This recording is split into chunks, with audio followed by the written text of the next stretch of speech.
Le cheval fou. Le tzaddik est tenu de se repentir en faveur du peuple d'Israël. Quand l'un de ses membres s'écarte du rang et rejette le joug du ciel, c'est le tzaddik qui doit se repentir pour lui, comme la parabole suivante nous l'enseigne. Un jour, deux hommes entreprirent un voyage sur une charrette tirée par un cheval déchaîné et fou. Le cheval se cabra en renversant les deux voyageurs de la charrette. L'un d'eux se mit à frapper longuement l'animal avec ses poings. L'autre se moqua de lui et dit « Tu frappes ta propre main. En quoi tes coups amélioreront-ils ce cheval?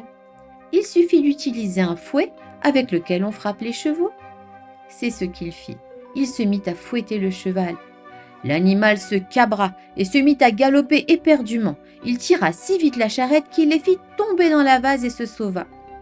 Il apparaît donc que c'était là aussi un mauvais conseil.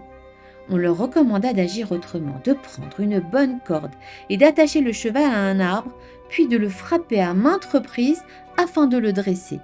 C'est ce que fit le voyageur, et il roua de coups l'animal.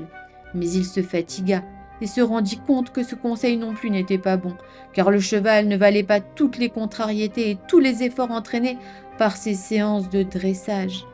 Ce cheval était vraiment indomptable.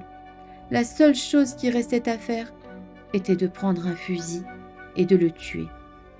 Mais cette idée était impensable pour le voyageur, et il ne s'y résolvait pas.